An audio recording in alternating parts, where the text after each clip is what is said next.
Assalamu alaikum.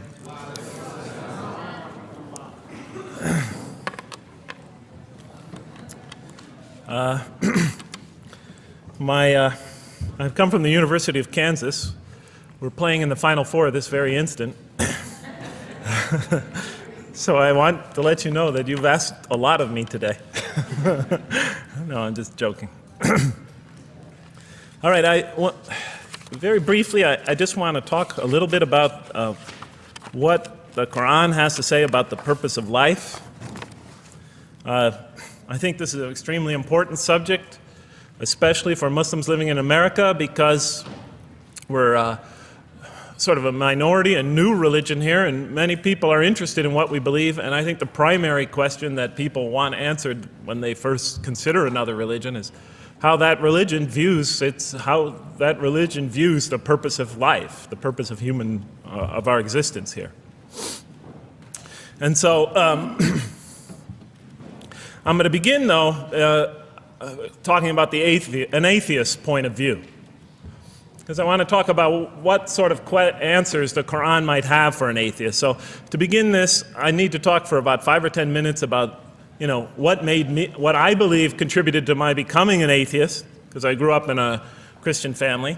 And then I'll talk for about 45 minutes or so about what I experienced in the Quran and how that sort of changed my perception. So it's very simple. But my wife always says I should summarize what I'm going to do before I talk, because it's easy to get lost in my speeches. And my wife doesn't have a lot of confidence in my speaking ability.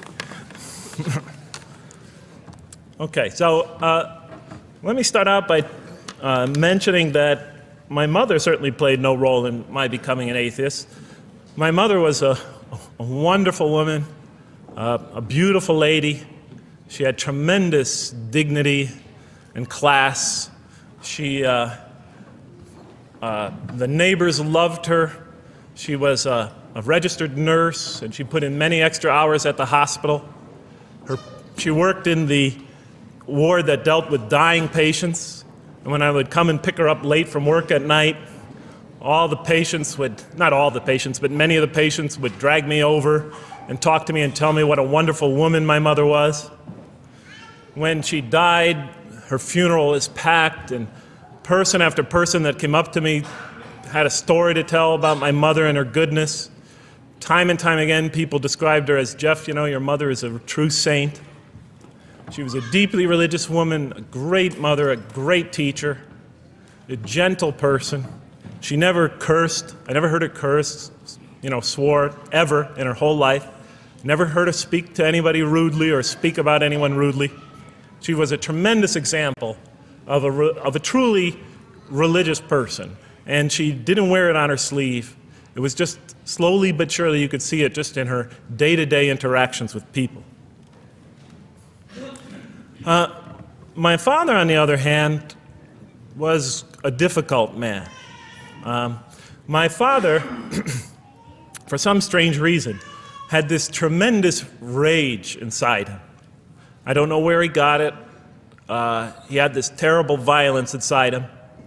And every night he would try to quell that violence with hard drinking. And his drinking, though, only made him all the more volatile. Because my father could be laughing and joking one minute, and he could fly into an angry rampage the next for some unexpected reason. You never know what would trigger it. And once he flew into that angry rampage, it would take, he would just go wild in the house would be in havoc, and he would rage on and on and on, and it would take an awful lot of liquor and several hours before he would finally go to sleep. And this would happen night after night after night. And so my 4 brothers and I was the 4th in line. My 4 brothers and I lived a frightening and precarious childhood. But I'd have to say the worst of it was watching my father regularly taunt and threaten and abuse my mother. And it would happen day in, day in, day in, day out, night in, night out. And it was a never-ending nightmare. You see, it's really not so bad when you're the target of your father's violence. You might think it's bad when a child is the target of their father's violence, but it's really not all that bad. At the moment of attack, you're really not thinking about anything except your own survival. When he's firing punches at you or kicking you on the ground or chasing you throughout the house, or when he's threatening you, "I'm going to hurt you, bad boy," you're not thinking about anything at that moment except escape. While all that's going on, you're not thinking about the aftermath or consequences, the psychological repercussions or anything like that. And when it's all over, you might even excuse the onslaught because you figure maybe you somehow deserved it. If not for what you did this time, maybe for something you did in the past. You could always put the blame on yourself.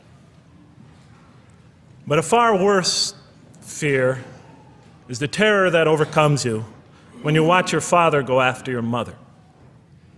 Because she's the only source of warmth and kindness, of love and protection that you know.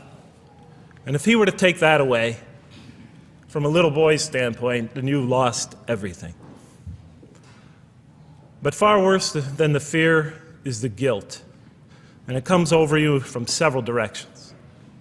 First of all, there's the guilt that comes at you upon you from the growing antipathy you have towards your father. Because we're taught to love and respect our parents, and we are born with this natural bonding attachment to them. But when you watch something like this happen night after night after night, and this rage is growing inside you, you're being pulled in opposite directions. Then there's also, of course, the guilt that comes when you think that you might be the cause of this night's violence. Maybe something you said or did that you didn't even realize triggered it.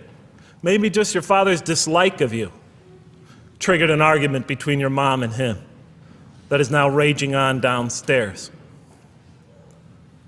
But the worst guilt of all, and it is by far the very worst, is knowing that you did nothing to stop your father from hurting your mother. Because while he raged on against your mother downstairs, you hid in your bed and you trembled underneath the covers. Maybe you whimpered and you cried and you put the pillow on your head. And thus, you traded personal respect for personal safety. And with each such incident, you come to realize with ever greater and greater clarity, you come to realize your own weakness, your own impotence, your own incompetence, your own worthlessness, your own cowardice. And the hate grows and festers inside you, not only for the man that you call father, but for yourself as well. It is a terrible, terrible thing to make a young boy choose between his mother and himself. It is extremely unfair. I noticed that tomorrow there's going to be tomorrow morning a lecture about spousal abuse given by Dr. Shaheen Rizwan. I hope you'll all attend it. I think it's a very important subject. When I was little, I used to daydream about life without my father. I just wanted the violence to go away. I wanted not to be afraid anymore. I felt like I was trapped in a bad dream and there was no way out. And so I prayed to God again and again and again to remove my father from our lives. But he was always there, and very soon I began to wonder if God really was. I could not fathom why God would subject my mom to such lifelong punishment. I could not imagine what great sin she must have committed, or that we, her children, must have committed to deserve my father. I didn't have the maturity to sort out such questions, but I had enough fear and anger to provoke them. I was too young to see the wisdom in allowing my mom to suffer the violence and abuse of my father.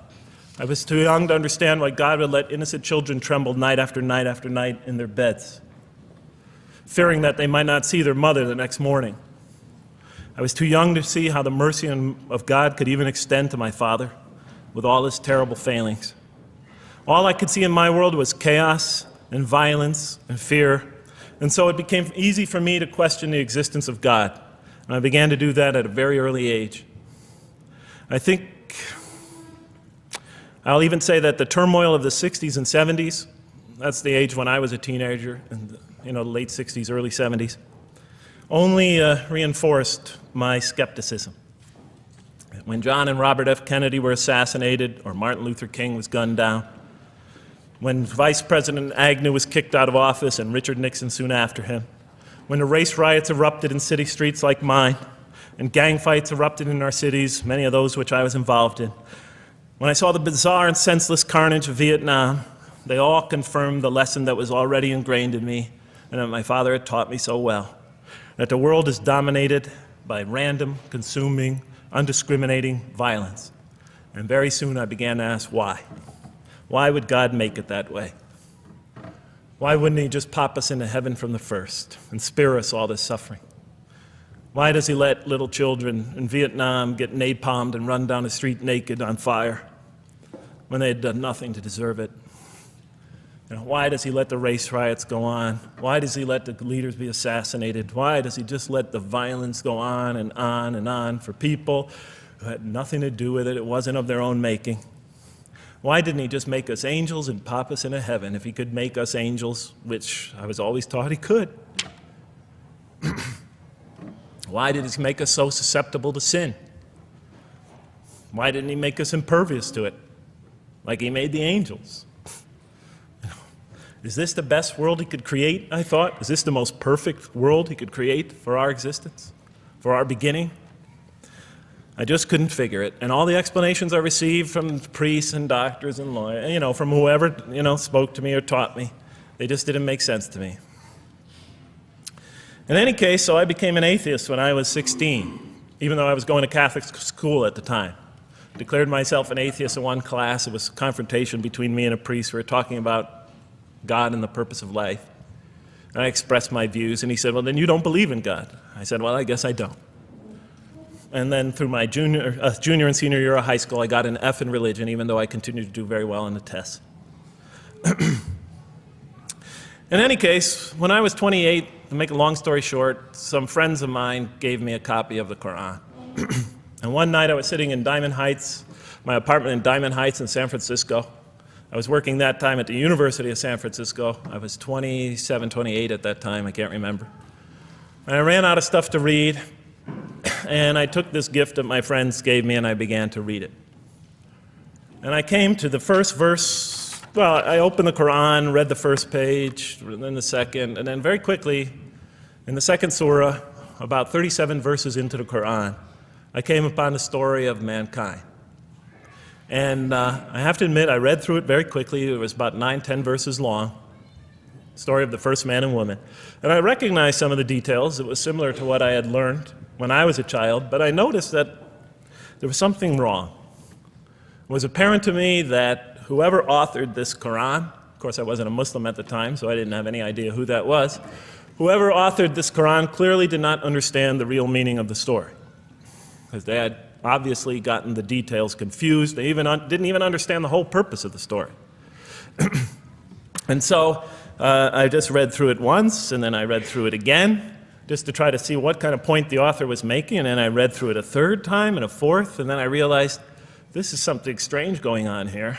I'm going to read this much more carefully. I'm going to need to go through this story line by line, verse by verse, because it's obvious that the author is trying to bring out another point. And I wasn't quite sure what it was, but definitely he packs a lot of meaning into almost every word. And I thought the writer at least seems to have a great measure of brilliance. And so I'll try to sort of take you through what my experience was as quickly as I can. So I came to the 30th verse of the second surah, Surah Al-Baqarah, and it began like this. It said, "Behold, your Lord said to the angels, I am going to place a vicegerent on earth." The Arabic word is khalifa. It means a representative or an emissary of mine. "I am going to place a vicegerent on earth." And they said, the angels said, "Will you place therein one who will spread corruption and shed blood, while we celebrate your praises and glorify your holiness?" And God said, he said, "Truly I know what you do not know." See, that's the verse that hooked me. That's the verse that caught my attention. That's the one that kept on making me read the story again and again and again. Because listen to the way it begins. Behold, your Lord said to the angels, I am going to place a representative of mine on earth, a vicegerent of mine, an emissary, one who acts on my behalf. I thought, that's not the way it goes. You're not supposed to be placing man on the earth in some positive role, some elective office. You place man on earth as a punishment for his sin. Clearly, I knew the author didn't quite get the point. But still, it was an amazing line. But then I come to the next line, and it says, and the angels say, will you place her in one who will spread corruption and shed blood, while we celebrate your praises and glorify you? I looked at it again. I couldn't believe the question. They said, will you place her in one who will spread corruption and shed blood, while we, the angels, celebrate your praises and glorify you? I looked at that and I said, exactly. That would be my question. Why would you create this being, supposedly for some positive role, when he's capable of doing tremendous wrongdoing? When he could spread corruption and shed much blood? Why would you create this violent and pernicious creature when you could create angels? As the angels clearly say, while we, the angels, celebrate your praises and glorify you. They're asking one of the most fundamental questions in the entire history of religion. Why create you, man, this utterly fallible creature, this creature who could rebel against God's will, who could do such tremendous wrongdoing, who could wreak havoc like no other creature on earth, when you can make them angels? And look where the question is being asked. It's being asked in heaven. It's almost like saying, look, why don't you just make them angels and be up here in heaven with us, you know? Why don't you just make them angels, pop them into heaven, he's fine. Why would you put him on earth where he could feel distant from you, where he could work out his worst criminal tendencies, act them out, feeling somehow independent and apart from you and free to do whatever he wants, when you could just make them angels and put them into heaven and make them perfectly submissive to your will? I looked at that question and said, that's my question. I'm not even a single verse into the story of mankind, and there before me I see my question. That whole question, everything that I ever thought, everything that I ever experienced, everything that I ever knew was in that question. It was as if the author took my life and wanted to pick out exactly the right question to humiliate me, to provoke me, to anger me. Why create man, this most destructive and violent creature, when you could make them angels? And then look at the answer. And he said, God said, truly I know what you do not know. You know, in modern parlance, we would say, I know exactly what I'm doing. I read that and said, what? You know what you do not know? You know exactly what you're doing? Well, please inform me. Tell me what you're doing. Because, you know, I'm 28 years old and I haven't figured out it yet. And I have a lot of issues that I'm still dealing with that's connected to this question. You can't just get off that easy. You can't just tell me you know exactly what you're doing. Not after what I've been through. Not after you made me this way. And then I realized, of course, I was arguing with a God I didn't even believe in. And that would happen several times as I read through the Quran. And sometimes I would just get into so agitated by what I read, I'd start arguing with this voice that I'm reading before me, that's calling to me. So we turn to the next verse. Well, it turns out that the Quran just doesn't dismiss the question. It starts to answer it a little bit. And in the next verse it says, and he taught Adam, God taught Adam, the names of all things. And then he placed them before the angels and said, tell me their names if you are right. So this verse is clearly referring to the previous one. But notice what it says. Now, from my own background, I remember Adam naming things, but it wasn't connected to any answer to any philosophical question. But here, notice what it says. And he taught Adam the names of all things. And I realized already, just from the first verse, you got to read these verses very carefully because it's packed with a lot of symbolism and meaning. And he taught Adam the names of all things. So here we see Adam is not only just a creature who knows how to name things, who's acquiring the gift of language, but he's also a learning creature. God is teaching him. And right here, right in this verse, and it'll come even clearer in the subsequent verses, that the very first thing that the Quran is going to emphasize here is man's intellect. He is a learning creature. He is taught. And what is he taught? What is one of the great intellectual gifts he's given in response to the angel's question? The gift of language. Because through language, mankind can not only learn, but he could learn things not only through his own experience, but he could learn things that other people have experienced of times and places that are hundreds, thousands of years and miles separated from him. And so that all our knowledge becomes cumulative. Every generation learning from the generation before it. I'm learning today from authors I read from other sides of the world that may have existed 2,000 years ago. And so we all contribute to our collective learning and knowledge. And so what I'll see later in the Quran, when the Quran will emphasize this again and again and again. Like in one verse it says, read in the name of your Lord who created a man out of a tiny creature that clings. Read, it commands the reader. For your Lord is most bountiful. Why is he most bountiful? What great gift did he give you? For he taught man the use of the pen, and through it taught him what he otherwise could not know. And time again, the Quran will call upon man to use his intellectual faculties and swear by his intellectual faculties and to use them correctly because they play a fundamental role in guiding him to truth. I never came upon a scripture that puts so much emphasis on the correct use of our intellectual faculties, on the harnessing of reason in helping us attain to faith. And he taught Adam the names of all things. And then he placed them before the angels and said, tell me their names if you are right. Okay, you have this objection, you have this natural question about this creation of mankind.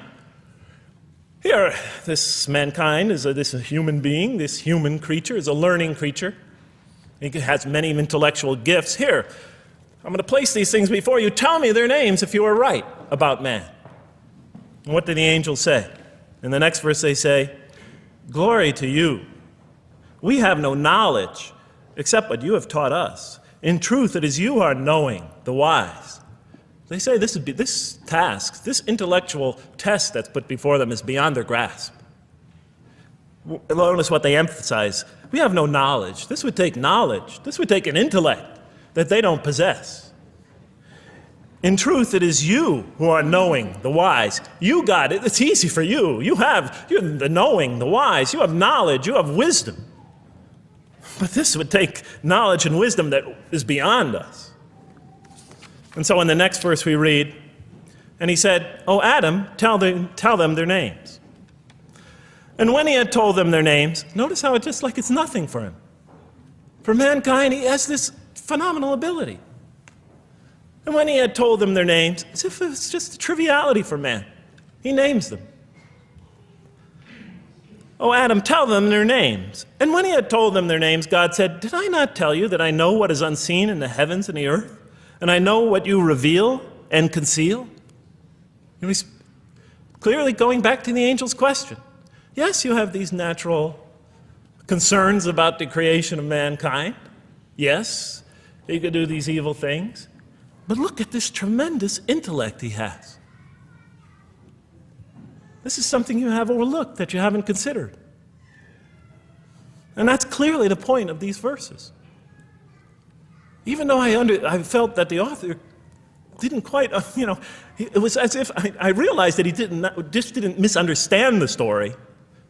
He was taking one of the great stories in the history of humankind, one of the fundamental greatest stories in the history of mankind, and molding it and using it as a vehicle for an entirely original message.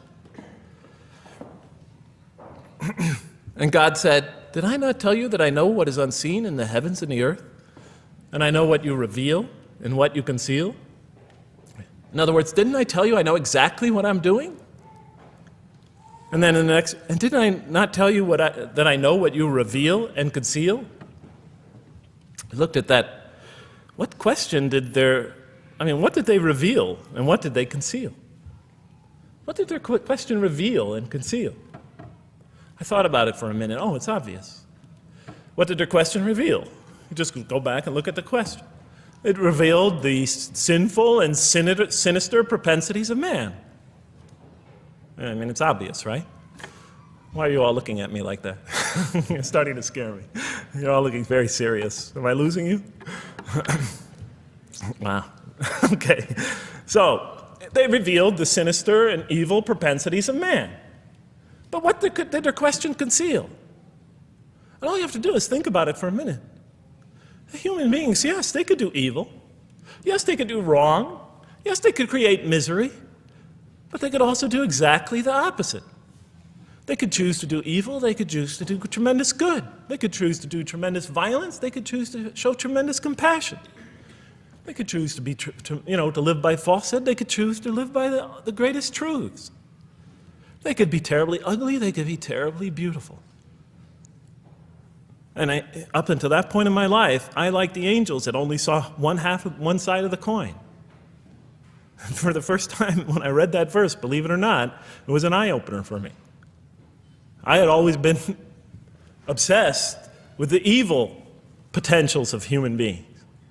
When I read that verse, I realized that, and I had a great example right in front of me with my own mom, I realized that I had been blinded by only one side of human nature. So we go on to the next verse. And behold, we said to the angels, bow down to Adam, and they bowed down. But not so Iblis. Iblis is like the father of Satan. Satans, satanic beings, forces, creatures, existences. He refused and was arrogant. He was of those who reject faith. An interesting statement. And behold, we said to the angels, bow down to Adam. And they bowed down. Bowing down could symbolize two things. Bowing down could symbolize the superiority or potential superiority of one being over another, and so they bowed down to them. Bowing down could also mean that they serve that creature in some respect. Of course, the Quran says that all beings serve God, all created beings serve God. But this verse seems to be indicating, and the rest of the Quran will make it clear, that these angelic beings, these angelic entities, will serve the development of mankind. We'll even see later that the satanic beings serve the development of mankind. Both forces, angelic and satanic, will serve the development of mankind. Because one will present man with a choice to do the most altruistic things. The other will simultaneously try to influence man in the opposite direction. And so human beings will be moral creatures, and will have to make moral decisions. And it's in those moral decisions that they will grow spiritually and morally as human beings. And they'll take that into the next life. And the angelic and the satanic forces will be catalysts for those moral choices that they make. They will heighten the human being's awareness of the rightfulness and the wrongfulness of the choice he's about to make. And the self, the soul, the nafs, as they say in Arabic, will have to make the ultimate choice between good and evil. And that choice, that test will come again and again and again as human beings either grow or decline. And those tests will come again and again and again to try to help him towards his spiritual evolution, to bring him back, but that choice is ultimately ours. But I'm getting ahead of myself. And so we said to the angels, bow down to Adam, and they bowed down. But not so Iblis. Iblis is Satan, this rebellious force, this evil prompter, the one who whispers into the human heart. He comes into being. And with the introduction of Satan, we have the introduction of evil, that evil influences on human beings. And notice why Iblis does not bow down. He refuses because he was arrogant. You know, we often hear what's the root of all evil? In the West, it's always money, greed, etc. Here the Quran says that, seems to be saying that the root of all evil is not always material wants. It's not always money, it's not always greed. At the heart of evil is arrogance, putting yourself above all others, of assigning to yourself special priority and neglecting the rights of others, of pride and arrogance and envy, the source of evil. He was of those who reject faith. I looked at that verse and I said, okay, I mean, I get why you would create angels, to sort of influence man in a positive direction. But why in this story now are you introducing Satan? What sort of role does Satan play? And then, of course, you just think about it for a minute and you say, yes. The story is telling us that on one hand, we have these magnanimous urgings come from one direction. On the other hand, we have these satanic urgings coming from another direction. In other words, the Quran is telling us that man is not only a learning creature, but he's a moral creature. He has understanding of right and wrong. And God infuses those, allows those influences to come to him. Man is not only an intelligent being, but a moral being. And so, the Quran is not all that difficult to understand. You just sort of read it, I found, and you just sort of follow your nose through it and see what it's saying. I'm sure, as most of you in this audience know. Okay, so we see that man is not only a learning creature, but he is a moral being as well. There's another verse in the Quran that says, by the soul and that which whispers into it, or which breathes into it. It's morality, it's immorality, and it's God consciousness. Both of these we are under the influence of. And God allows us to be under the influence of this. He creates us to be exposed to both influences. And then the verse says, truly he is successful, who causes it to grow. Causes his soul, his self, his real self to grow. And truly he is lost, who stunts it, who disallows, who destroys his personal growth. So mankind is not only an intellectual being, but a moral being. And we said in the next verse, O Adam, dwell you and your spouse in the garden, and eat freely thereof what you wish, and eat freely thereof what you wish. But come not near this tree, for then you will be among the wrongdoers. I looked at this verse and I was, starting to wonder if the author was drifting back to the old story again. I was confused. And we said, O Adam, dwell you and your spouse in the garden, and eat freely thereof what you wish, but come not near this tree, for you will be among the wrongdoers. I thought it was drifting back to the old story. Man sins, man's punished for his sins with earthly life. Maybe the author is drifting, he had a good idea, and now he's drifting back to the sort of traditional story. Maybe he couldn't make his mind up what story he wanted. Except for a couple things about this verse, and this happened with almost every verse as I read through it, is that the whole tenor of the passage is sort of not what you would expect. I noticed that the Quran in this story has a tremendous penchant for understating things. Because it says, and said to Adam, dwell you and your spouse in the garden, and eat freely thereof what you wish, to Adam and his spouse. But come not near this tree, for you will be among the wrongdoers. I mean, there's no sense of God being threatened by the possibility of man eating from the tree. In this story, we don't see in this verse, we don't see that God is nervous at the prospect, that he's threatened by the prospect, that he's anxious about it. The tree that he picks, it seems like he's just picking out any tree. Nothing special about the tree. Go not near this tree, for you will be among the wrongdoers.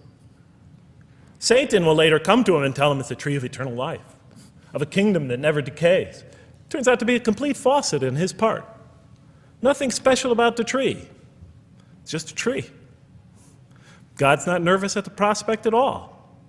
In the tradition that I came from, God is threatened by the prospect. He has to put an angel with a fiery sword by to protect the tree so that mankind never goes next to it again. I'm not putting it down, I'm just pointing out the difference of the story. They're both beautifully told. But he has to guard the tree. Why? Because if they eat from it, they'll become gods like us. This man, he already has a rebellious nature. Can you imagine if he eats from this tree? Can't let him get near that tree. But here, just, calmly says, but if you do, you will be among the wrongdoers. God is not worried about himself.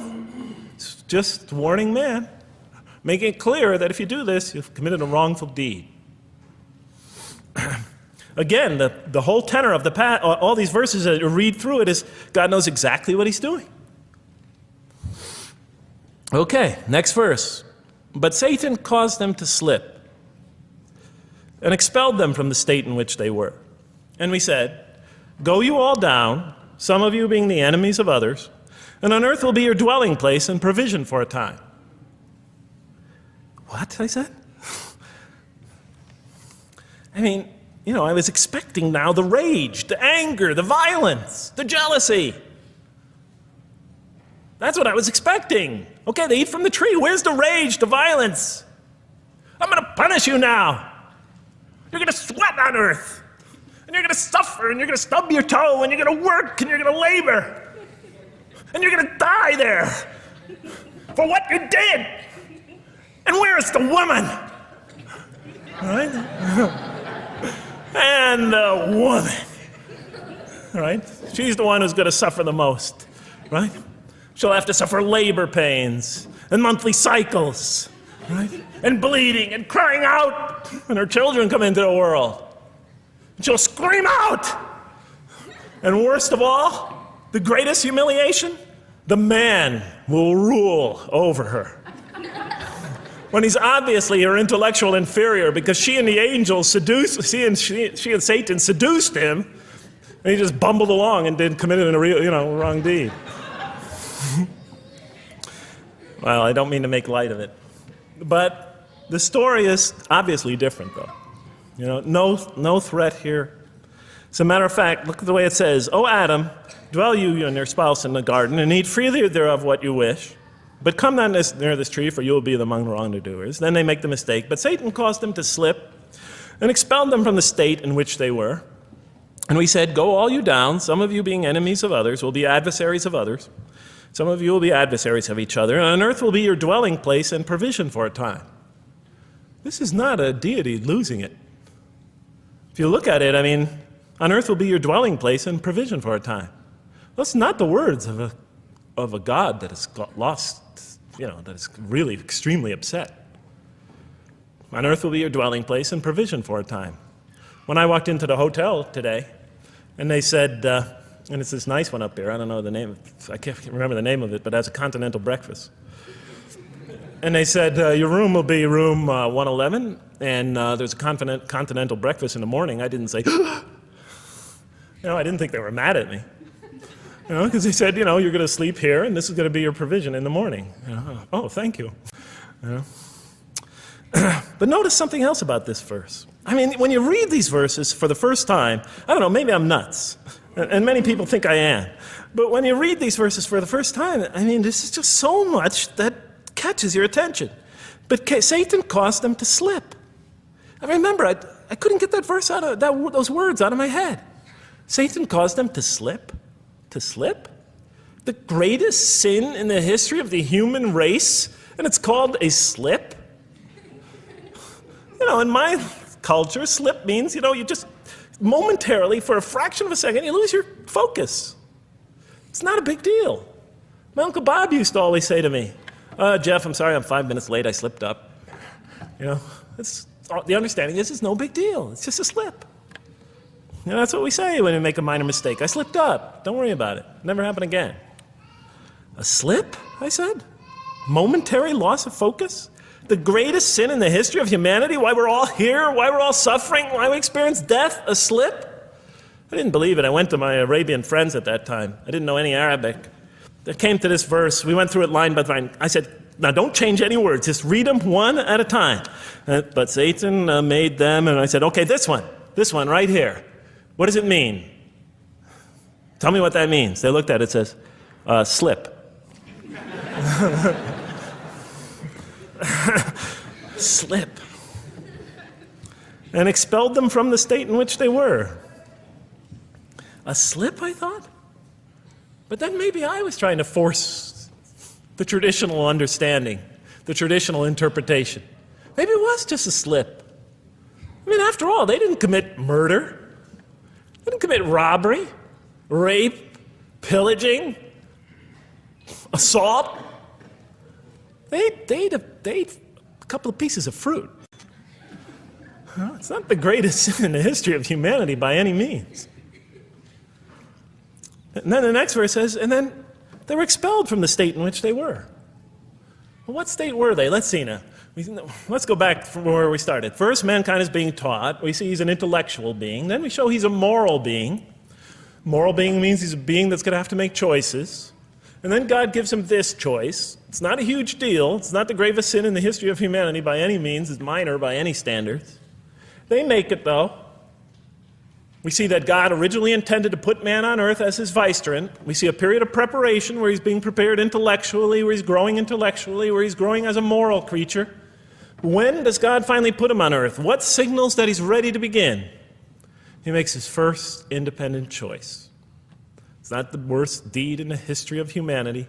It's minor on anybody's scale, but it shows that mankind is ready to act on his own, to be his own, to make his own choices, that God has empowered him to make choices, and he's ready to make them and carry them out, and see them most often to their expected ends, if God wills. And that seems to be the only real significance of it. But I thought, maybe I'm getting this wrong. Maybe God just blows off into an angry rampage the next verse. So I look at the next one and it says, and then Adam received words from his Lord. And God turned to him mercifully, for he's oft returning, ever merciful. Well, if I had any doubts up till now that God is not enraged by what this has happened, that God hasn't prepared mankind for this choice, for what was eventually going to happen, that all this was preparation for mankind to begin his earthly sojourn in this famous allegory. If I had any doubts before now, I had them, certainly didn't have them after reading this verse. This verse is entirely consoling, reaching and merciful, reaching out to mankind in mercy. Mankind goes to earth. He's obviously afraid. He obviously feels remorse. He's in an unfamiliar environment. And what does God do? He turns to him. He turns to him. In Arabic, the word has the meaning of like a father turning towards an infant or a child or somebody, or a parent, a mother turning towards her child. And he turns to him mercifully, and for God is oft returning, ever merciful. And Adam receives words from his Lord. What kind of words? Probably words of consolation, words of hope, words tell him not to be scared. And in the next verse we see those are exactly the type of words that Adam receives. He says, go down, Adam and his spouse, go down from this state, all of you together. Repeating that again, just so that we know that this is not a punishment here. Go down from this state, all of you together, and truly there will come to you guidance from me. And whoever follows my guidance has nothing to fear, nor shall they grieve. It is an emotional picture. This young couple is here, in fear and in shame, feeling remorse, and God reaches out to them and turns towards them and tells them, you have nothing to fear, nor shall you grieve. I know this is tough for you, but you've been prepared for it up till now, through your entire existence. It had to happen. This is a necessary stage in your development, in your growth, but just hang in there, follow my guidance, be true to me and I'll be true to you, I'll guide you, I'll help you, I'll do whatever you need. Just follow my guidance and you have nothing to fear, nor shall you grieve. Okay. So I was impressed. I thought this author, whom I didn't know, I thought was extremely brilliant. Because the story is entirely coherent, but it's bringing out entirely new meaning. And it's stressing some things in the human equation that I would never have normally thought of. Actually, I thought these sort of things argued against the existence of God. Here, the author was using them to say, look at these play a fundamental role in the purpose of life. What? Intellect. Human beings have intellect. Right. In response to the angel's question, they are moral creatures, and they are subjected to evil and angelic promptings, and they have to choose between them again and again and again throughout their existence, and their growth, which the Quran talks about frequently, is going to depend on that. We're here to grow, as we will see, but it emphasizes choice. Human beings are creatures of choice. It also emphasizes suffering. Suffering. Hey, that's pretty nice writing. It also emphasizes suffering. Human beings are going to suffer here on earth. That's the first thing that the story mentions. Spread corruption and shed blood? Havoc, suffering, pain? Yes, these three things play a central role somehow, the story is saying, in our development on earth, in our very purpose of our development. These are the three things we've always had the most trouble grappling with, all theologies have. Why give us intellect if it leads us often to challenge in our minds the existence of God? If we can't reconcile the existence of God with our minds, with our reason, why give us choice if we can choose to do wrong? Just make us angels.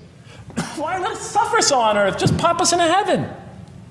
And here the Quran is telling that these play essential roles in our attaining of faith. Not only these, of course, it also mentions guidance, God's forgiveness, revelation, etc., angelic forces, satanic temptation. It mentions all these other things as well, but these three essentially really caught my attention. I never expected that these three things would be emphasized.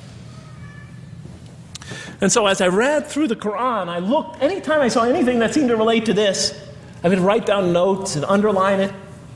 You know, and I would walk up and down in San Francisco with my pen as I'm walking, because I like to walk about 7 miles every day, and I'd be underlining. My friends would always say, "Jeff, what book are you reading?" And I would lie to them. I'd tell them, "Oh, it's a great novel or something." You know, I didn't want them to know that I was reading the Quran. I think they thought I was going nuts. But in any case, so very quickly, I was wondering, does the Quran really emphasize reason? Does it really emphasize choice? Does it really emphasize suffering? How much more time do I have, Madam Speaker? 35? 25, okay. I'll do the best I can. So let me just try to indicate to you, as I read through the Quran, and I'll try to get through this quickly because you guys look tired. And I know you're interested to find out how that basketball game is turning out. Let's see, does the Quran really emphasize reason as essential to human growth, to this experience we're having on earth, to our very purpose? And the answer is definitely yes. So much so that even Western Orientalists, people who wrote against the Quran, said that this is a major feature of the Quran, a feature that you cannot miss. Henri Lamens, writing in the early part of this century, one of the famous Orientalists, you know, who wrote very much against Muslims, hoping to unseat them from their religious belief. He wrote, "The Quran," and this is his quote, "is not far from considering unbelief as an infirmity of the human mind." Unbelief is, he thought, and he was saying it mockingly, is like, you know, you can't think straight. You're not using your mind right, as my father used to say. Maxime Rodinson wrote at length about the rationalistic approach of the Quran to faith. And this rational tone of the Quran is one of its most salient features, beyond doubt. I'll just give you a few quotations. One of its fundamental themes is that people ignore or reject God's signs and corrupt religion precisely because they do not use their reason. And the Quran will say that again and again and again. The Quran says about the disbelievers, they refuse to reason and are a people who do not reason. I have 7 such quotes in the Quran. The Quran will say, "Will you not reason?" It mentions that 14 times to the reader. God reveals signs and lessons and admonitions so that, and this is a quote from the Quran, perhaps you will finally use your reason. There are 8 such statements in the Quran. From the Quran's viewpoint, reason and faith are allies, just as illogic and false belief are allies. And it clearly sets the conflict along these lines. It says the right way has henceforth become clear from error. Those who benefit most from the Quran are persons of insight. 16 such statements in the Quran. Firmly rooted in knowledge, 8 such statements. Use their reason, 10 such statements. Stand on clear evidence and proof, 7 such statements. Those who oppose this revelation are deluded, 9 such statements. In manifest error, 28 such statements. Ignorant, 15. Foolish, 3. Have no understanding, 9. Only follow surmise and conjecture, 9. And blindly adhere to tradition, multiple times. It states that. In an almost Socratic style, the Quran repeatedly quizzes the reader and calls into question his or her assumptions. Again and again, it asks us, what do you think? 18 such statements. Have you considered this or that? 13. Did you suppose? 7. Sounds like a math teacher. Do they not ponder? 2 such statements. Do you think? Do you even think? 18 such statements. The message is clear.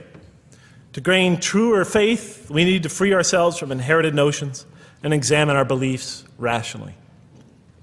Learning plays a key role in human development. Read the Quran, exhorts the reader. For God taught us the use of the pen and taught humankind what it otherwise could not know. In life, nature, and history, in the Quran, there are signs and lessons for those who are wise. There are 21 such statements. The Quran states over 100 times that it has been revealed to make things clear. I thought the author of this Quran must have had a strong mathematical insight, a natural mathematician. All throughout, when I was reading, I was trying to imagine what he must have been like. God teaches humanity both directly and indirectly, and sometimes so subtly that we are unaware of his instruction. Thus, he tests us in multifarious ways. Of course, I just want to make it clear, Muslims believe God himself is the author of the Quran. Sometimes I give this speech and people come away and ask me, Jeff, who is the author of the Quran anyway? But I didn't know. So I was just trying to figure it out. Repetition is indicative of the importance given to certain ideas. It should be observed that the Arabic word for knowledge in the Quran, ilm, appears 854 times in the text in its various forms. It's one of the most frequently occurring words. So the Quran really does put great emphasis on reason in our spiritual quest. Does it put great emphasis on choice? Well, here's what it has to say. Let there be no compulsion in religion. The right way is henceforth clear from error. It's a choice, and it must be freely made. And it's a choice between correctness and error, between right and error, between reason and falsity. Had God willed, he could have indeed guided you all, it says in the Quran. Why not, I thought. Why not just guide us all? Why let some of us choose to go this way and that way? The Quran was constantly provoking me as I read it. Do not the unbelievers know that had God willed, he could have guided all mankind? Oh, do not the believers know that had God willed, he could have guided all mankind? Okay, I'm an unbeliever, I thought. Tell me, why didn't you guide all mankind? If you want us to be in conformity of your will, just make us that way. And if we had so willed, we could have given every soul its guidance. Why did you let us be creatures of choice? Just program us to do the right thing. Never make a wrong choice. Had God willed, he could have made us all one community. He could have made us clones of one another. But he didn't. It wasn't part of his plan. Enlightenment has come from your Lord. He who sees does so to his own good. He who is blind is so to his own hurt. It's your choice. It says it again and again in the Quran. Remember when I was reading this, I was a disbeliever. And this scripture is constantly reminding me, it's your choice, Jeff. It's no compulsion in this. It's your choice. It's up to you. You're probably not reasoning correctly here. Think a little harder. Come on, try. It's just a few more steps. And whoever is guided is only to his own gain, and whoever is stray, I am only a warner. It's your choice.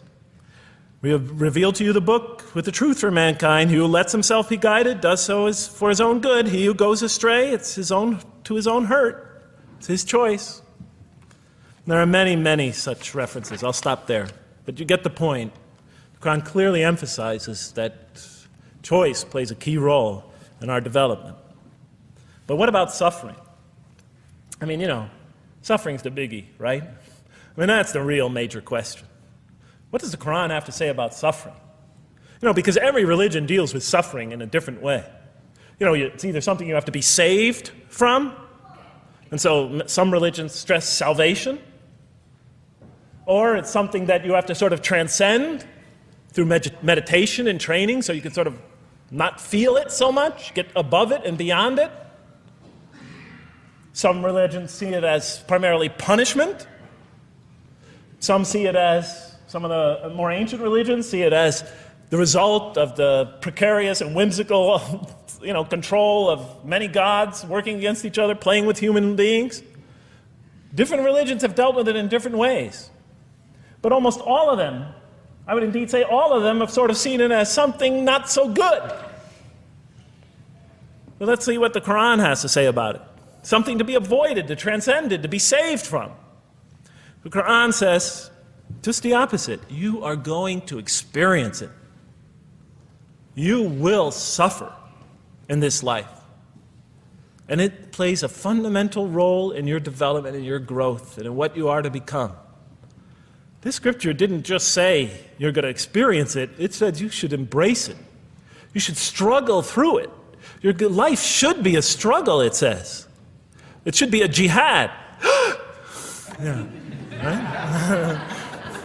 But that's what it says. Jihad means struggle. When the Quran most says jihad, it's very seldom, it's most often not in the context of fighting. Qital is the Arabic word for fighting. But it says even in the Mecca verses, long before Muslims had to defend themselves against their oppressors, it mentions that you have to struggle in the path of God. With the Quran, it even says. Struggle in the path of God with this Quran. Life is a struggle. It says in one verse, most assuredly we will try you with something of danger and hunger and the loss of worldly goods, with the loss of your lives and the fruits of your labor. Most assuredly we will try you. It's not just talking about evil people, good people. But give the good news, the glad tidings. Be happy for those who are patient in adversity and suffering. Good news, I thought? Doesn't the author understand the terrible effects of suffering? Give the good news to those who are patient through adversity, who when calamity befalls them say, truly unto God we belong and truly unto him we shall return. In other words, that this could benefit them. It was a remarkable statement. Here's another one. Do you think that you can enter paradise without having the like of those who passed away before you? And the next verses start to explain these people were good people who suffered terribly. Do you think that you can enter paradise without going through the same? Why, I thought? Why do we have to suffer in life? Misfortune and hardship befell them, and so shaken were they that the apostle and the believers with him would exclaim, when will God's help come? These are good people. When will God's help come? Oh, truly, God's help is always near. You will certainly be tried in your possessions and yourselves, the Quran tells the reader. You're going to face hardship. It's guaranteed. Every soul must taste of death, and we try you with calamity and prosperity, both as a means of trial. And to us you are returned. You are going to have hardship here. There is going to be no heaven on earth. This environment is made to be an environment of adversity. It is made to be an environment where you have to work, where you have to struggle, where you have to strive. And it plays a key role. Oh man, truly you've been toiling to your Lord in painful toil, but you shall meet him. You're toiling, yes, but you shall meet him. We certainly created man to face distress. What, I thought? We certainly have created man to face distress. You made us to face distress? Does he think that no one has power over him? Sometimes people get, so down, they just think, this can't be a God. Look how I'm suffering. He will say, I have wasted much wealth. Some people just become totally devoted to worldly aims. Does he think that no one sees him? Have we not given him 2 eyes to see with, a tongue, and 2 lips to communicate with, to learn from by communicating? Can't he see around him? Can't he tell from communication with other people? Haven't we pointed out to him the 2 conspicuous ways? What are the 2 conspicuous ways? But he attempts not the uphill climb. One of them is the uphill climb. And it says this is the way you should be pursuing. And what will make you comprehend the uphill climb? It is to free a slave, or to feed in a day of hunger an orphan nearly related, or the poor one lying in the dust. Then he or she is of those who believe, and exhorts one another to patience, and exhorts one another to mercy. You have not attained to faith until you struggle the uphill climb. It's telling us you should pursue the uphill climb. What is the uphill climb? Reaching out to your fellow man who suffers, to feed the poor one, but help the poor soul that's lying in the dust. And all over the world there are people in that state. And we watch the news as if it's just entertainment. And the Quran tells us this is something you should involve yourself in. That is the road that you should travel. It describes a successful life as an uphill climb. Well, I can see I'm running out of time, so I'm going to have to tie this up in about 15 minutes, I guess. But definitely the Quran emphasizes these three elements in the human drama. But as I read through it, I couldn't see how it all fit together. I mean, why didn't God just... Why? Why do we have to experience these? What purpose do they play? Just pop us in the head, beam us up, I thought. Well, one thing, like I mentioned before, the Quran will repeatedly emphasize that we're here to grow and to learn. And I'll give you 4 or 5 quick verses because I know you're tired. It says, Our Lord, and raise up in their midst a messenger from among them, who shall recite unto them your signs, and that shall teach them the book and the wisdom, and who shall cause them to grow. We have to learn wisdom in the book, and Revelation in particular, and who shall cause us to grow. And we have sent among you of yourselves a messenger to recite our signs to you and to cause you to grow. Truly God was gracious to the believers, this is in the 3rd surah, when he raised up from among them a messenger from themselves to recite his signs to them and to cause them to grow. It is he who has sent among you who has sent among the unlettered people a messenger from among them to recite his signs and to cause them to grow. These are all distinct references. Just 2 more. There are many more. And the soul and that which breathed into it, its immorality and its God consciousness. He is indeed successful who causes it to grow, and he is indeed a failure who stunts it. And in the 92nd surah, Surah Al-Layl, it says, Far removed from it will be the righteous who give his wealth that he may grow. So the purpose somehow is to grow. We're in a growing, learning, developing experience. We weren't just created when we came into the world. This is actually a stage of our creation. Just as our development in the womb was a stage in our creation, our essential stage in our physical creation, this is an essential stage in our personality creation, in the creation of our real being. That which we take into the next life, our essential selves. We've gone from the physical creation in the womb, primarily physical, now to the human creation, the personality creation in this stage. I thought maybe I'm, projecting my own neurosis into the scripture. Maybe it doesn't really emphasize that life has a purpose. But time and time again, I would find it does. For example, just quickly it says, those who remember God standing and sitting and lying down and reflect upon the creations of the heaven and earth and say, Our Lord, you did not create all this in vain. You did not create all this in purpose. Just when I was starting to think, maybe the Quran really doesn't state a purpose of life. It really doesn't mean there's a real purpose of life.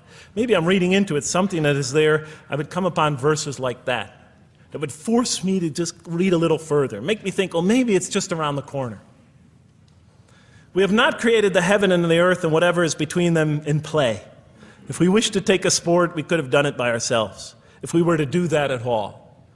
God doesn't create to satisfy his whims or fancies or entertain himself. Do you think that we created you purposely and that you will not be returned to us? It says in the 23rd surah, the true sovereign is too exalted above that.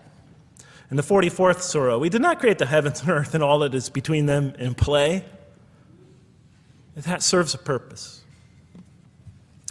Now, what sort of purpose can it possibly serve? So I tried to, apparently the Quran speaks about believers and those who are the rejectors. You have the believers on the one hand, the rejectors on the other. Now apparently God has created us to be believers. So I tried to study what the Quran has to say about the believers, and it's a natural thing to do, to see what it wants us to become, if it has anything to do with these essential elements that it stated. I mean, it's a natural way to approach it. I think you agree.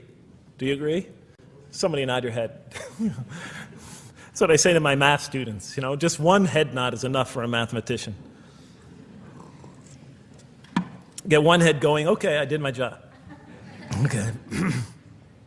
So, how does the Quran describe the believers? What are they supposed to attain to? What is their ultimate thing that they're supposed to get? What are they ultimately supposed to achieve? And it's very clear when you read the Quran that what they will achieve in this life and will experience to so much greater degree in the next is they will experience a relationship of love with God.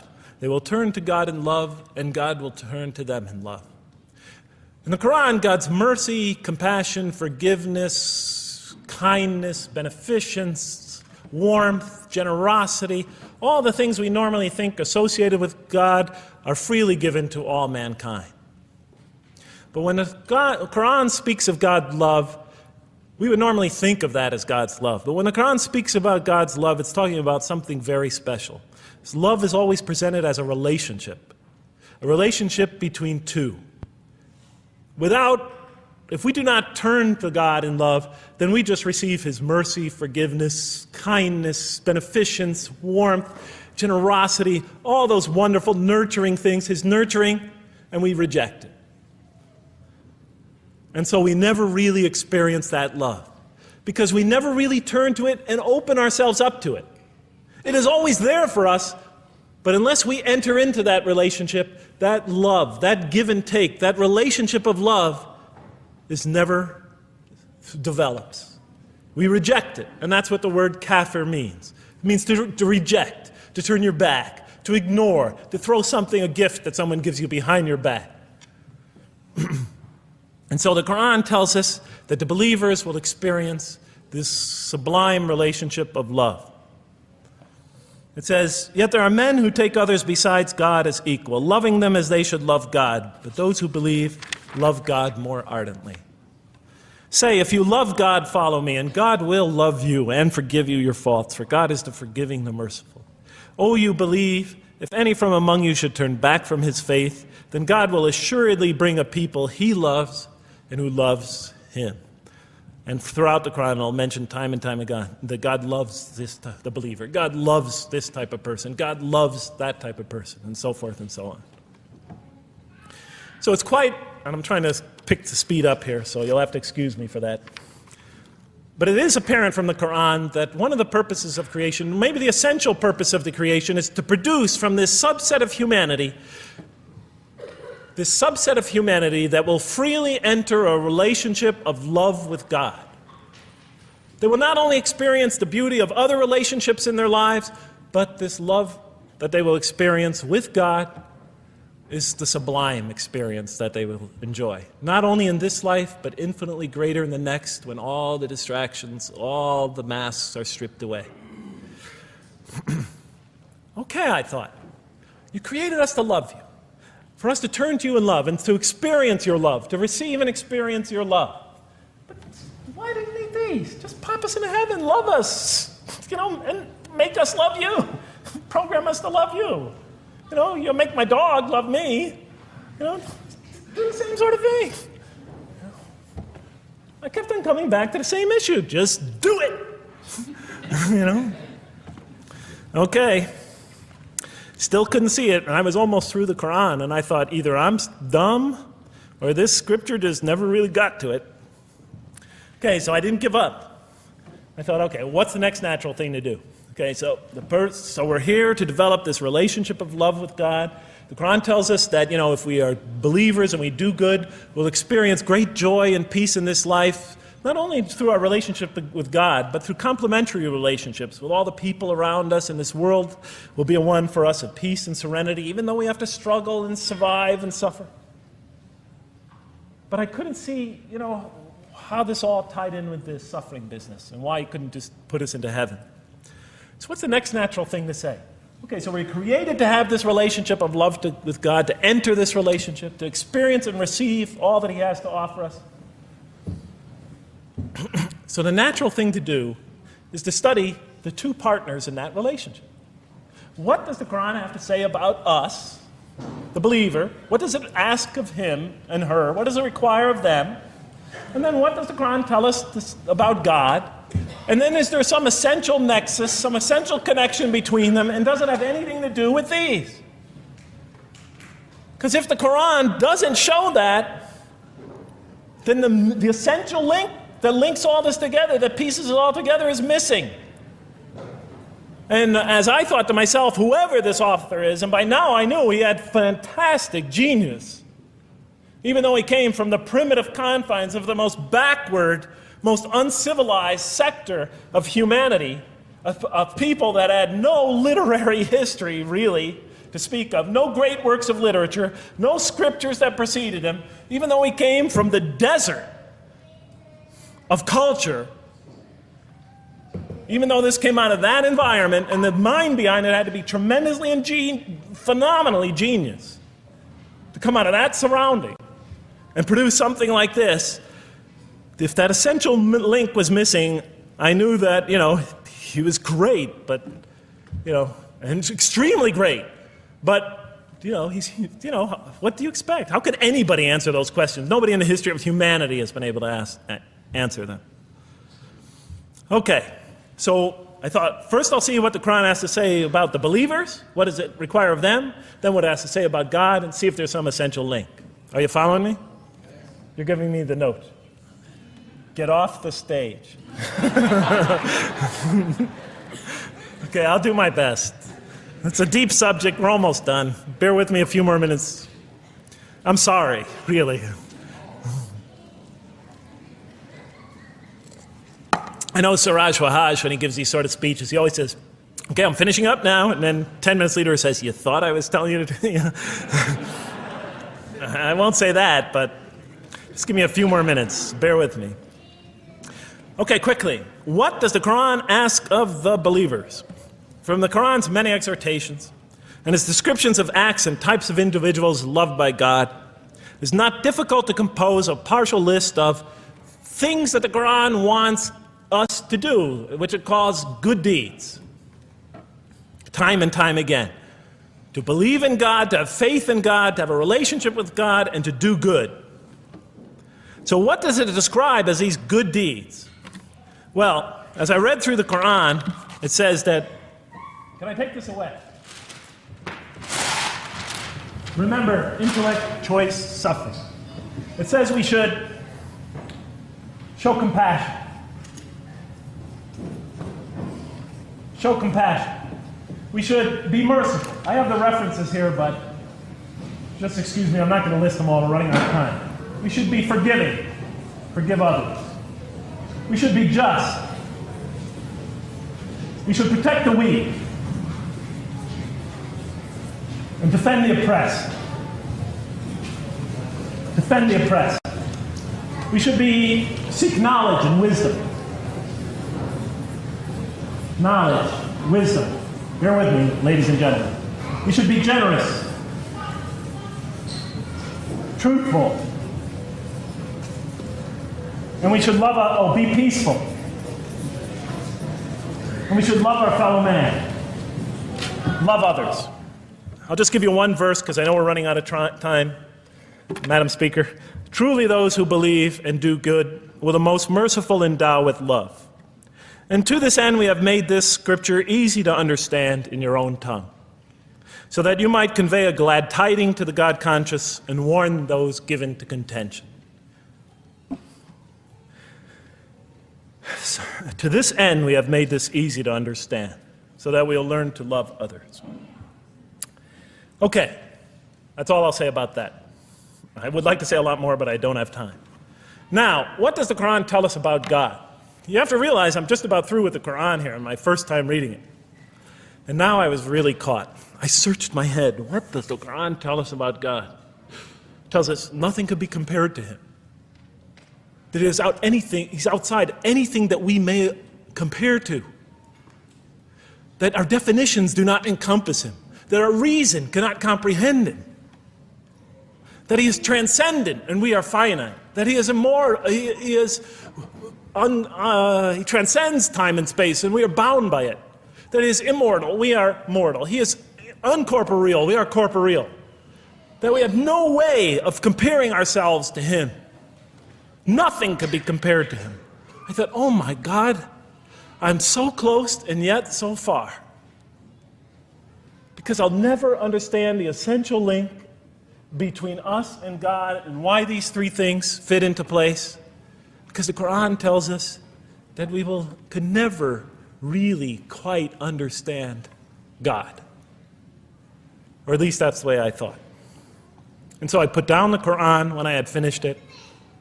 And much to my dismay, I was honestly disappointed because I thought I'm just The author made a brilliant, brilliant, brilliant, brilliant try, but he never quite made it. And so I was sitting in front of, about 3-4 weeks later, I was sitting in Diamond Heights in my apartment watching a football game, I think it was. And you know, sometimes things just slip into your minds when you least expect them, and I'm sitting there watching it, and all of a sudden into my mind came a thought. And I said, wait a minute. The Quran does tell us so much about God. It tells us again and again and again, but somehow I just missed it. Just skimmed over it every single time.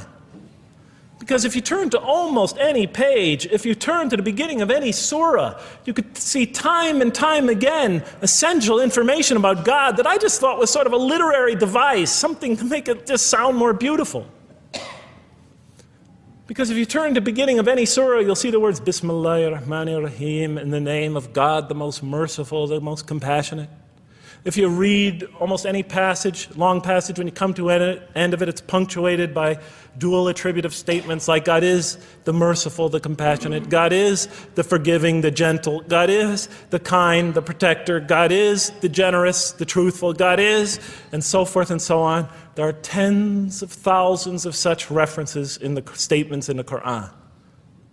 What the Quran defines as God's most beautiful names, His attributes of perfection, repeated again and again and again on almost every page. And as I sat there, sitting by the television, I started to jot them down in my, on my little piece of notebook there.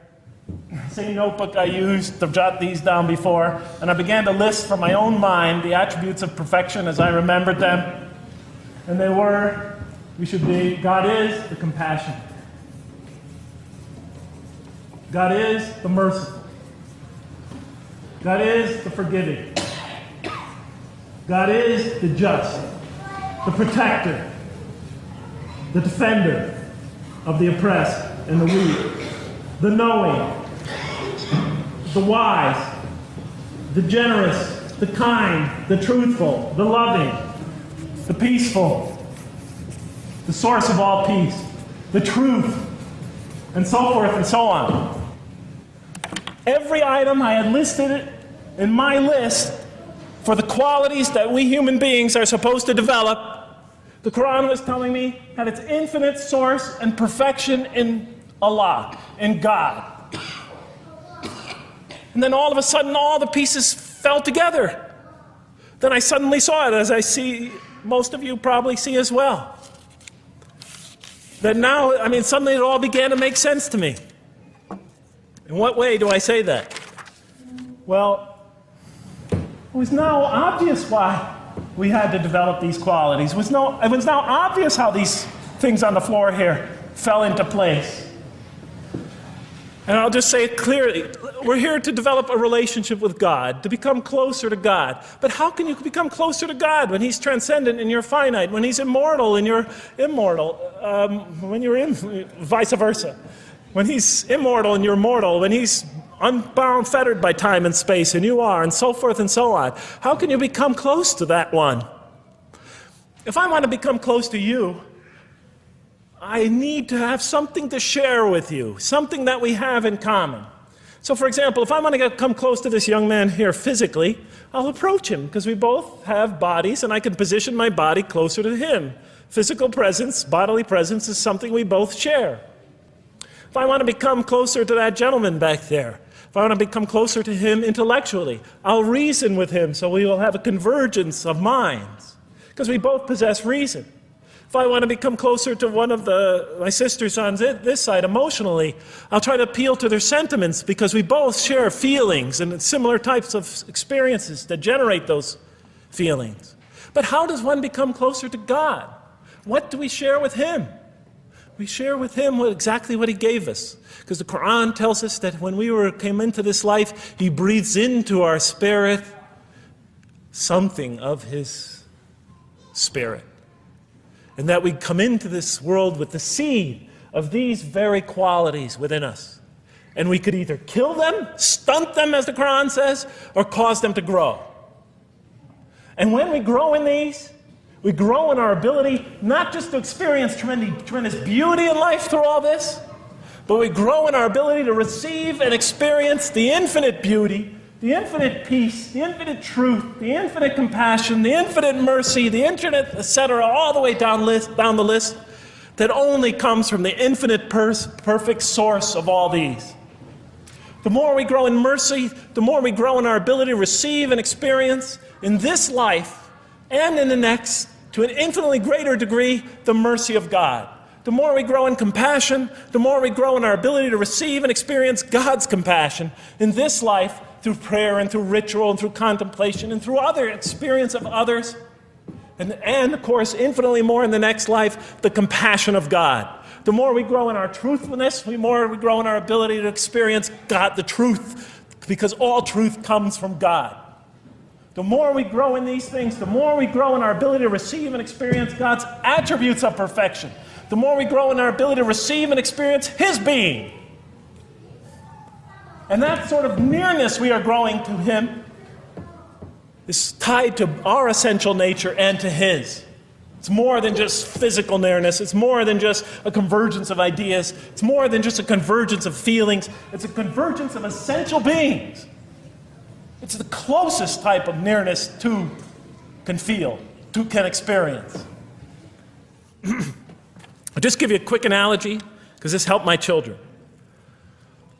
Let's pretend I have a goldfish, a dog, and 3 children. 3 daughters, let's say. And I do have 3 daughters. No matter how much of my love, compassion, forgiveness, caring I pour upon that goldfish, it could only experience it to a tiny degree. It might not even really be aware of it, because it's a very primitive creature.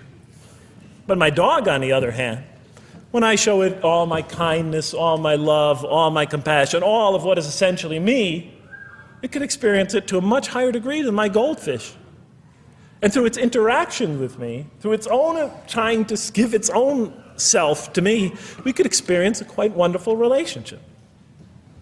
But my children, especially as they grow older and go through their own experience and their own development, could receive and experience all the love and the compassion and the forgiveness and the caring and the generosity and the protection, everything I have to offer. They could experience my being to a much higher degree than my dog ever can.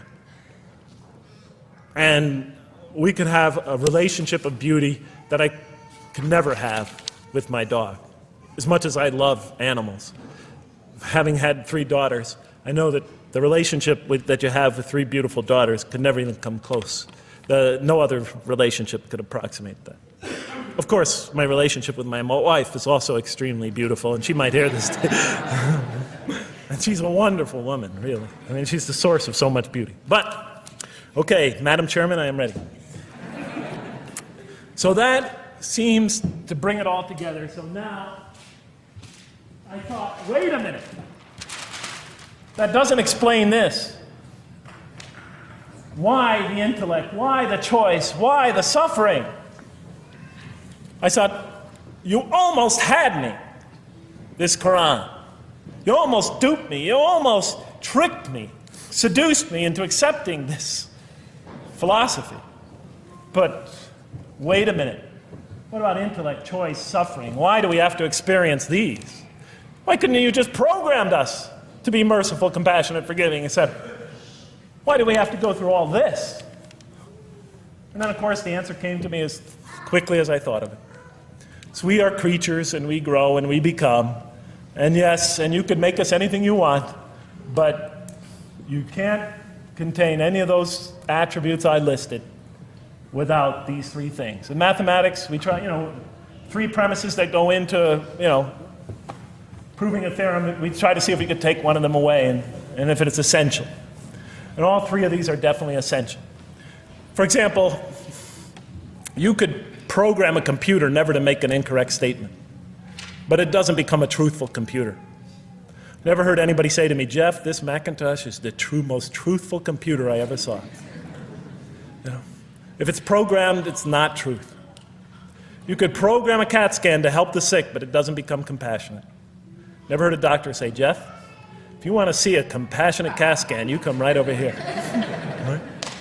Because all those things, compassion, forgiveness, truth, caring, love, all are born out of choice, suffering, and reason.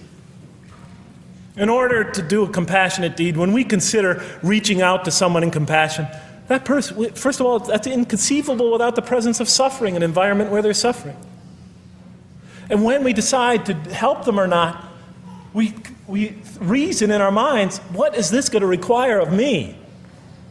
It's going to require some suffering on my part, some of my giving of myself.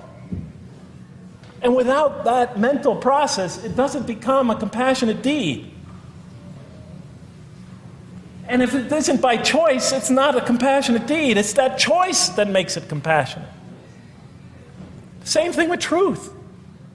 Truth is a choice between telling the truth or not telling the truth. Oftentimes we tell it when we're at risk to our own personal loss.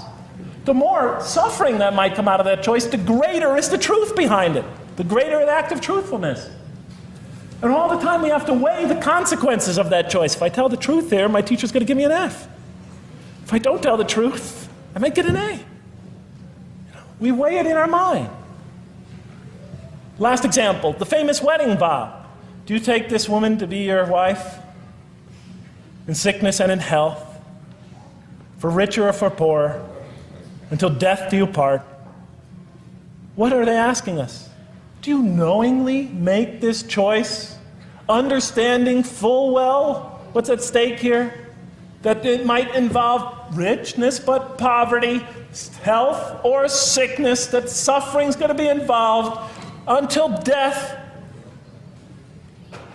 Once a young lady told me, you never really loved me. Because when the growing got tough, when things got hard, when we hit rock bottom, when my life fell apart, you just got up and left. And she was right. And she understood full well that that's what love is all about. It is through giving and suffering together and hanging in there with each other and not bailing out and persevering through suffering, making that choice and knowing what you're doing. All those three things are essential. So it's very easy to see why the Quran stresses these. For in order for us to grow in these, I dropped it, we have to have these. And that's why it's very easy to see, ladies and gentlemen, why the Quran, 30 seconds, Madam Chairman, why the Quran talks about sin as self-destruction. The Quran says when we sin, we commit, the Arabic word is dhulm, or zulm, however dialect you have. Dhulm against ourselves. We oppress, we destroy ourselves. Because when we don't grow in these, when we grow in the very opposite of these, we are literally destroying ourselves. When we grow into the things that are antithetical to these, we are destroying our natures and will not allow ourselves to receive and experience the beauty that could be in store for us this life and the next. It's like coming into this world and developing in the womb none of the physical things you need to experience comfort and joy and peace and happiness on a physical level in this life.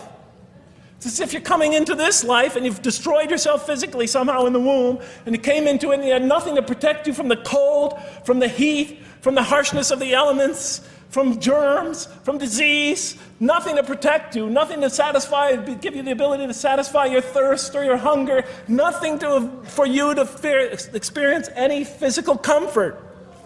This is all that matters as we go into the next life. If we don't develop these through our relationship with God, our very purpose of our being, then we will experience terrible suffering in this life, worse than if we came into this life in a physical state that didn't avail us of any of the comfort of this life. And so it'll be worse than fire. It'll be worse than endless fire. It'll be worse than hell, the worst hell we could possibly imagine.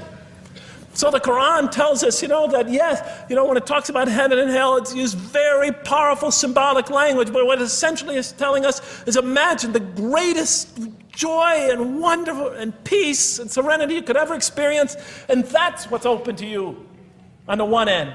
But on the other end, imagine the most terrible suffering that you could possibly bring on yourself, and you could also do that to yourself as well. It'll be worse than anything you could have ever imagined. And it's, the Quran tells us that God says on the Day of Judgment, I did not harm you in the least. You destroyed yourselves. And it could say that in total objective truth. And that's why the Quran, well, I think I'll leave it at that because Madam Speaker is about to shoot me. I still have other things to talk about, but I want to find out how that basketball game is going. So thank you so much for listening to me for so long. And may the peace and mercy of Allah be upon you all. I didn't mean to try to scare anybody at the end. That wasn't my goal. I was just trying to make a point. And may the peace and mercy of God be upon you all. Thank you so much. Assalamu alaikum.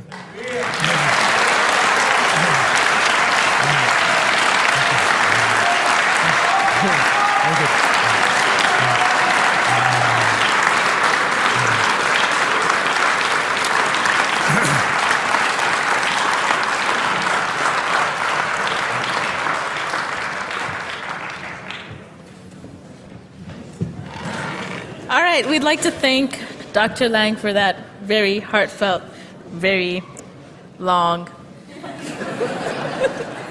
presentation. I have a few things to say before you all leave, so just be patient with me for a second.